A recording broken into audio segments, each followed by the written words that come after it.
Yo, it's good. It's your boy Kurt, and today we have another reaction. So today we're gonna react to Hail Mary, Ron Henley, and Scoop Dogg. Kanta nilang WSKNNNNMN. I don't know kung ano pong meaning nito ngayon, so yun muna yung pagkakabanggit ko. Most probably meron tong ibig sabihin, no? But as a title, man. And nagulat ako dito, no? Kasi di ko alam na meron palang collaboration si Ron Henley tsaka si Helmet, no? So, nung nakita ko to, I mean, sobrang excited agad ako na pakinggan to. So, that's why we are here, man. Without no further ado, let's get it.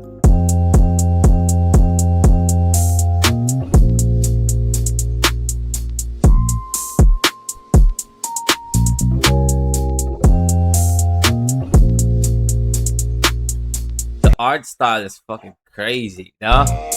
Ganda eh. Mga G's nasa love, mga snow nasa gums, honey G's nasa bag. Ano daw, mga snow nasa gums?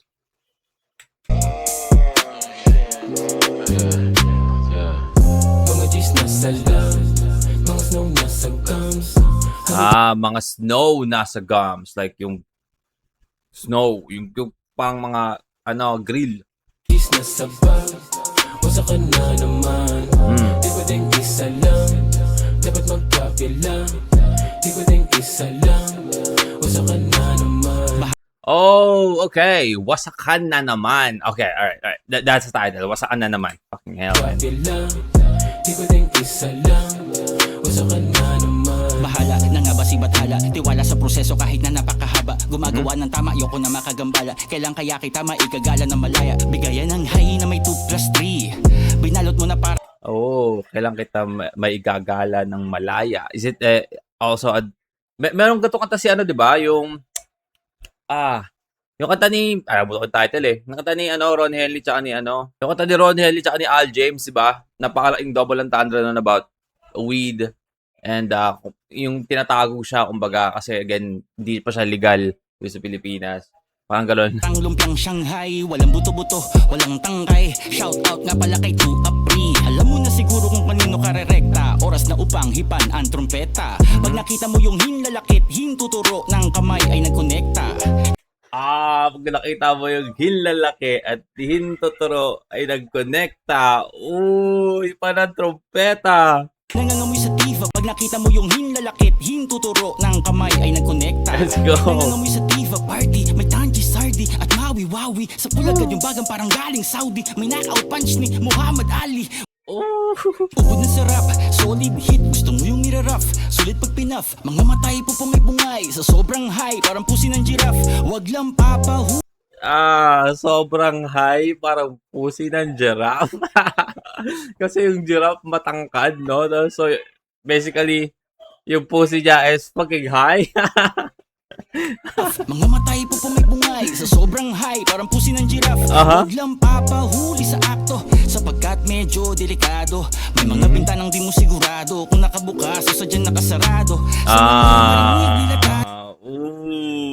Totoo, no? wag lang papahuli sa akto, sapagkat medyo delikado. May mga bintanang di mo sigurado kung nakabukas o sadyang nakasarado. Totoo, no?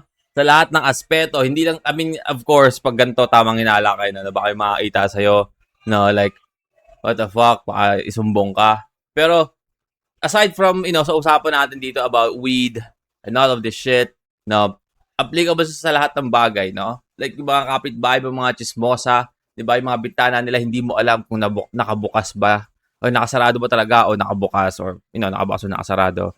Kasi di ba alam kung may naikinig talaga sa'yo o may tumisilip sa'yo, may nakatingin sa'yo, no? Na ngay marinig nila tayo, tapos tingin ng Senado. Ano nga bang mas masama, yung pagsindi ng damo o yung isip ng tao? Wala naman ako plano huminto, tuloy. That's the thing, right? Alam bang masama? Masama ba yung pagsindi o yung isip ng tao? Kasi again, nasa tao pa rin naman yan, di ba? Hindi naman lahat na nagsisindi masamang tao. Nasa utak na talaga ng tao yon, no? Pero ang masamang tao na hindi sumisindi, di ba? Nakagawa pa rin ng mali. Yung gusto niya kasing sabihin ni Ron Henley dun is, nasa utak yan ng tao, no? Nasa utak yan ng tao. Nakadepende pa rin yan sa tao, hindi yan sa pagsindi. Yung ng mawi-wawi, no? Sa pagtuklas ng nakatagong ginto, tanda ang mga susing na paglumaan ay di na kaya makabukas ng mga bagong pinto. Mga chismis That's the reason why that you're the GOAT, man.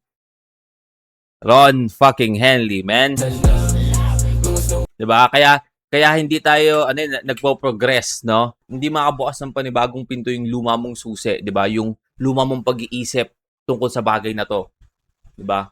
Kaya hindi nagpo-progress. Yun yung gusto nang sabihin doon na sana digin ng Senado kasi again depende yan talaga sa utak ng tao, wala naman sa sinisindi. And at the same time, paano magpo-progress o paano tayo makakabukas ng panibagong pinto kung yung luma natin kung yung susi natin ay luma pa rin. 'Di ba? O yung ibig sabihin doon yung pag-iisip natin tungkol sa mga bagay-bagay pinaglumaan na, hindi tayo sumasabay sa panahon, kumbaga. Plano huminto, tuloy sa pagtuklas ng nakatagong ginto, tanda ang mga susing na paglumaan ay di na kaya makabukas ng mga bagong pinto. mga chismis GOAT, man. Fucking GOAT. Honey G's nasa bag Wasa ka na naman Di pwedeng isa lang Dapat Di magkapilang pwede. Di pwedeng isa lang Wasa ka na naman Kapag nananalamin, gold chain, yeah, gold yung ipin. Hey. Alam mo yung dapat gawin, cold game, yeah, murder season. Kada bugaw mas lumalakas, amat pataas ng pataas. Parang di na rin nagwawakas, panalangin kada lalabas. Hey. Kapag napapasobra, wala nang takas pa sa paranoia ng Eddie Boss ng pinasang tropa. Ecstasy, bakes at coca, pool na sa pool, walang baking soda. Malang mayonnaise, yung dalang 8 balls. Sabay nila tagagado sa table, laging getting high, that's what I pay for. Two blood. Like, grabe yung imagery doon, no? Hail Mary, man. Namin na nakakross, kada tira di kinakapos. Smoke ng weed lagi nakaroll, shot ng alak pag namamaos. Duglant namin na nakakross, kada tira di kinakapos. Kasound tripan ko yung mga boss, kasindihan ko yung mga Diyos. Mga G's nasa lang Mga snow nasa bag Young Gods. Honey G's nasa bag Wasa ka na naman Di pwedeng isa lang Dapat magkapilang Di pwedeng isa lang Wasa ka na naman Hindi pwedeng isa lang, no? Scoop Dog, by the way, man. Fucking Scoop Dog. Hey.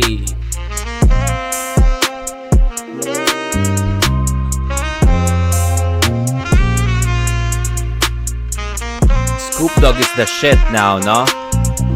Scoop Dog is the shit.